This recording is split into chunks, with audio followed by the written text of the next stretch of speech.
Sensualízate.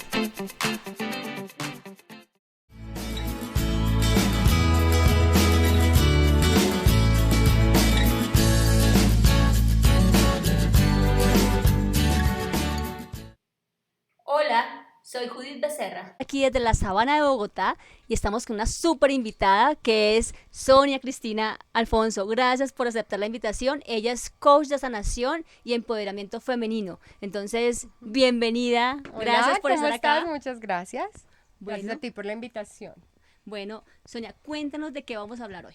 Bueno, hoy proponemos un tema a todos nuestros seguidores y sobre todo a nuestras seguidoras acerca de qué es la energía femenina y bueno, tantas preguntas que hay alrededor del poder femenino, de dónde nace, qué es exactamente, cómo la podemos entender y sobre todo cómo la podemos gestionar y aprovechar todas las mujeres. Ok, bueno, entonces ya sabiendo esto, vamos a entrar en materia. Vamos a hablar con ella nos va a contar sobre 3 temas fundamentales que vamos a estar abordando y ella nos va a empezar con el primer tema. ¿Cuál es el primer tema? Bueno, vamos a empezar hablando qué es la energía femenina, ¿no? La energía femenina, pues ante todo es ese pilar que tenemos todas las mujeres desde nuestro sistema energético que se une a nuestro sistema emocional, mental, físico y espiritual.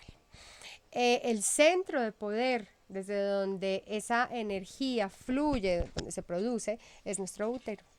Entonces, el útero ancestralmente siempre ha sido venerado porque es un órgano absolutamente poderoso de conexión de cada una de nosotras con nuestra madre tierra, con el universo, con las demás mujeres, con los hombres. Y bueno, es lo que nos da ese afianzamiento en la vida y sobre todo de donde viene la posibilidad de crear, transformar, sanar y dar vida, por supuesto. Ok, bueno, en ese tema de la energía femenina, esa energía, ¿cómo se logra? ¿Cómo hace uno para maximizar esa energía femenina? Ok, bueno, tendríamos que partir de entender que la energía, como tiene su centro en el útero, es la energía que todos conocemos como la energía sexual. Solo que cuando le ponemos el nombre de sexual, pues ya tenemos tantos conceptos asociados a lo sexual que distorsionamos la verdad de esa energía, que por eso es mejor llamarla energía creativa. Okay. La energía creativa describe mucho mejor lo que realmente es ese flujo. La energía femenina está presente desde que somos niñas. Entonces, desde muy pequeñas empezamos a tener esas pulsiones en nuestro útero, que son las pulsiones del placer. Entonces, tenemos pulsiones orgásmicas alrededor de los 6-7 años. Y en una sociedad que permitiera esa expresión sexual, pues las niñas estarían ya desde esa edad explorándola, ¿no? Ok. O sea que, digamos, uno pensaría que se empieza a despertar esa sexualidad después como de los 15 años, cuando le dicen a uno que cumple 15 años y ya se hizo mujer y entonces de ahí en adelante ya eres mujer, ¿no? Es lo que le dicen a las adolescentes de 15 años. Eso quiere decir que la sexualidad de las mujeres ya vienen marcadas desde que nacen o desde que están en la barriga.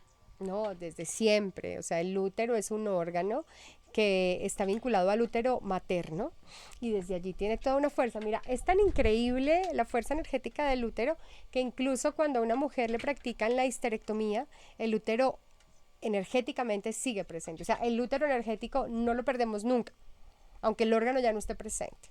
Entonces, desde niñas empezamos a generar esos movimientos pélvicos, a encontrar el camino del placer y a querer explorar nuestro cuerpo, ¿no? La cultura y nuestros estilos de educación y de crianza y de religión y etcétera, pues han cohibido esa manifestación tan natural. Ya cuando vamos encontrando nuestra parte cíclica en la adolescencia, pues con mucha más fuerza nos unimos a los ciclos de la naturaleza. Entonces nuestro útero está regido, como todas las fuentes de vida del universo, por la luna, por las estaciones, por todos esos cambios hormonales que nos hacen seres demasiado especiales, cíclicos, cambiantes, como el universo, como el planeta. ¿Cómo podríamos decirle a una madre que tiene una hija que, vamos a hablar, que está recién nacida o que está embarazada de esa mujer que ya viene en camino? ¿Cómo hablarles para que desde el principio puedan abordar esos temas con sus niños pequeños sin tabú, sin moral, sin que obviamente eso se vuelva un tema de libertinaje, pero cómo lo puede hacer una madre? Pues mira, lo primero que cada madre y cada mujer debe hacer es sanar su propia historia uterina, es activar el poder de su propio útero, ¿no? Porque como mamás no enseñamos con la palabra con tanta fuerza como enseñamos con nuestro testimonio de vida, ¿no? Entonces, una mamá que ha sanado su útero, que ha conectado y activado su energía femenina, ya lo va a transmitir a su hija. Ya está dado, ¿no? Igualmente, cuando las mujeres tenemos bloqueos energéticos, cuando no estamos a cargo de nuestra sexualidad, pues eso es lo que también reciben nuestros hijos, ¿no? Y nosotras somos hijas de madres en general que no descubrieron su energía sexual, de madres, de abuelas, de tatarabuelas que estaban con un útero totalmente rígido, desconectadas de su sexualidad. Entonces, nosotras hoy estamos de alguna manera pagando ese precio, ¿no? Lo reflejamos en que las relaciones no funcionan, en que estamos padeciendo muchísimas enfermedades a nivel de nuestro sistema femenino, en que criar a los hijos se nos volvió algo casi que monumental, difícil, todo un sacrificio muy desgastante, y en que muchas de nosotras no experimentamos fluidez en la vida, ¿no? Nos sentimos como atoradas, bloqueadas, nuestro sistema emocional cada vez está más complicado. Entonces, hoy por hoy las mujeres están sufriendo de depresiones, bueno, temas muy complejos a nivel interior, ¿no? Sí, y yo, digamos que desde la experiencia personal, claro, yo lo he vivido. Yo te comentaba en algún momento que por tanta religiosidad, de que todo era pecado, entonces uno que tenía que guardarse hasta el matrimonio, y pues el matrimonio no ha llegado, entonces entonces hay muchos bloqueos, ¿verdad? ¿Cómo se desbloquea ese tema? ¿Cómo lo podemos desbloquear? Okay, bueno, pues primero tendríamos que partir del bloqueo, ¿no? ¿Por qué se originó? Y cómo es que las mujeres estamos divorciadas de nuestra energía sexual. Las mujeres ancestrales, en muchas culturas, no en todas, y no solo estoy hablando de las culturas orientales, también nuestras culturas indígenas, aquí latinoamericanas, tenían una concepción muy sana de la energía sexual. Entonces la energía sexual era el principio simplemente de la vida. Para las mujeres y para la sociedad, esa energía sexual es lo que mueve todo. Entonces una mujer desde su energía sexual no solo concibe los hijos, sino también los puede gestar, los da a luz y los puede criar. Y todo eso es una proyección de su energía sexual. Además mantiene el hogar, además es creativa, además practica toda la economía de la vida, ¿no? Además se gestiona ella, además está poderosa, sana, que aporta a la sociedad, y todo eso lo origina desde su energía creativa. Podríamos decir que la energía sexual para las mujeres es como la batería. Entonces, si una mujer está desconectada de su energía vital, es como si fuera por la vida sin batería. Muchas de nosotras, ¿cuántas veces nos sentimos tan cansadas, ¿no? Sí. Agotadas, cargando todo como un peso. El matrimonio es un peso, los hijos son un peso, el trabajo es un peso, y no lo disfrutamos, no estamos siendo totalmente productivas porque es el camino del sacrificio. ¿Pero tú crees que eso es que no nos enseñaron a ser mujeres? O sea, mujeres de verdad. Mira, ha llegado al punto, ¿no? Entonces, ¿qué es lo que ha pasado en la historia?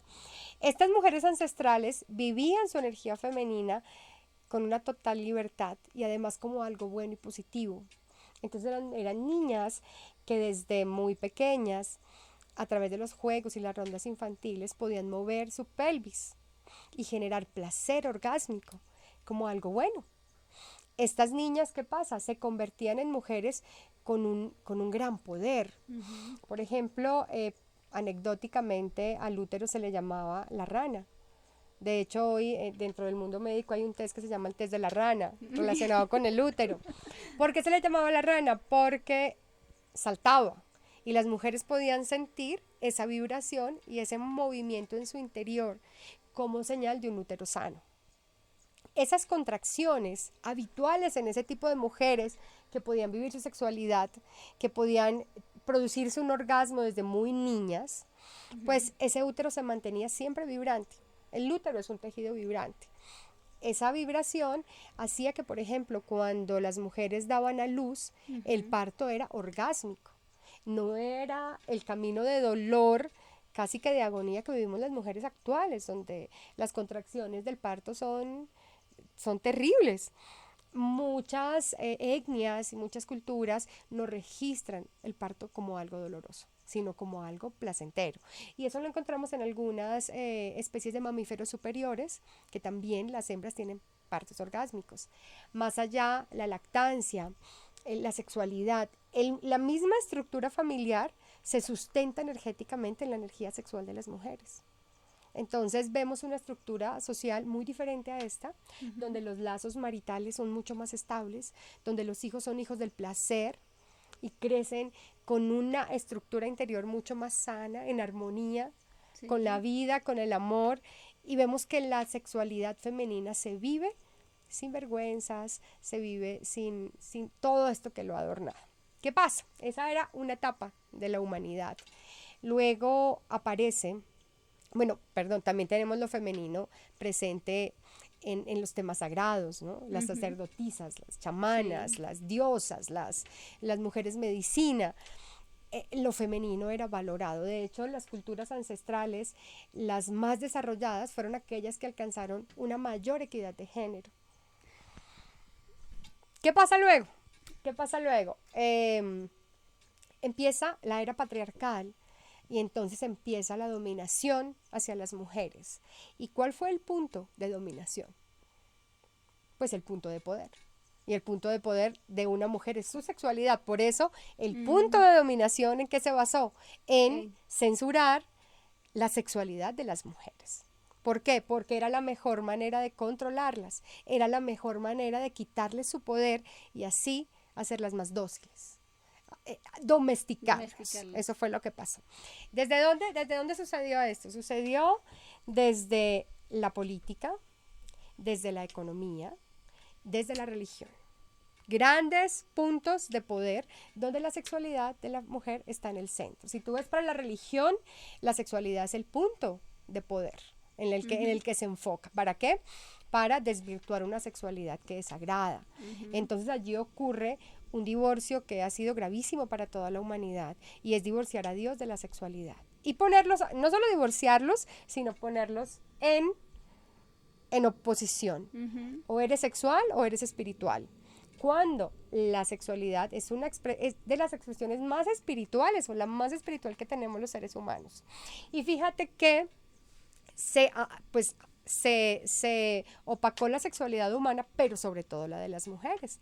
Entonces, algo que nos puede dar una guía, cuando tú ves en la Biblia, pues hablando de nuestras religiones cercanas, casi todos católicos, cristianos y demás. En la Biblia hay una parte que dice, en el Génesis, donde además es lo femenino lo que representa el pecado, dice: pondré enemistad, cuando aparecieron las maldiciones hacia las mujeres, pondré enemistad entre tú y la serpiente. ¿Qué era la serpiente? Para los antiguos, la serpiente era la que representaba la energía sexual, que parte de la base de la columna y se eleva de esta manera hasta volverse sagrada. Entonces, cuando decimos a una mujer en esa época, pondré enemistad entre tú y la serpiente, hermenéuticamente estamos diciendo, pondré enemistad entre tú y tu sexualidad. Y entonces, parirás a tus hijos con dolor. Claro, si tú te desvinculas de la energía de tu útero, ese útero que tiene que ser vibrante se vuelve rígido. Y tú prueba mover un músculo que está hecho para moverse después de un tiempo. ¿Qué va a pasar cuando lo intentes mover? No, de hecho yo lo estoy intentando.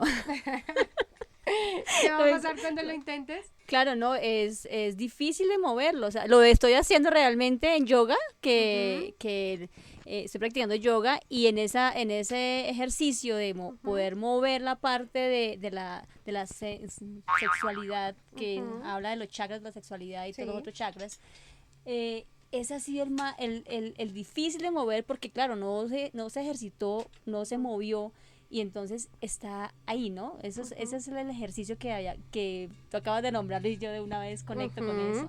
Sí, además de que es algo tan extraño para las mujeres el movimiento del útero, pues resulta que en el parto o en nuestros ciclos menstruales es absolutamente doloroso.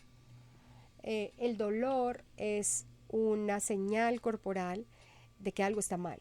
O sea, el dolor no es normal. En un proceso fisiológico normal no puede haber dolor. Entonces el parto humano es un parto que no está sucediendo de manera normal. Ese dolor nos dice que el útero está como en un estado de rigidez y lo que realmente experimentamos son algo parecido a los calambres, por eso es tan doloroso. Pero un útero sano, vibrante, no tendría por qué producir ese dolor en las contracciones de parto. Igual en los canales que se abren para la lactancia, igual en nuestro ciclo menstrual, que fíjate que el ciclo menstrual es un desplazamiento leve del cuello del útero, pero para muchas mujeres es demasiado doloroso. Demasiado doloroso. Sí. Porque tienen un útero muy rígido. Bueno, estábamos hablando de cómo se bloqueó, ¿no? Entonces en la religión vemos una gran fuente de ese bloqueo. La política ha querido regular los ciclos femeninos desde una política hecha por hombres, para hombres, en una sociedad para hombres, donde, por ejemplo, nadie puede entender qué es la lactancia. Entonces la ley te regula que en el ámbito laboral tú tienes una hora para lactar a un hijo, ¿no? Y nada más desfasado de lo que es la realidad de alimentar un bebé, ¿no? Por poner un ejemplo, porque realmente hay muchos, ¿no? Y se han usado muchos también para la guerra, ¿no? Para ganar guerras con relación a mujeres, ¿no? Por supuesto. De hecho, los cuerpos de las mujeres son los principales territorios de guerra. Y desde siempre de las estrategias de guerra ha sido las mujeres, la parte pareciera vulnerable de la historia. Si te gustó este video, compártelo con tus amigos, dale me gusta, suscríbete y toca la campanita para que te lleguen mis notificaciones.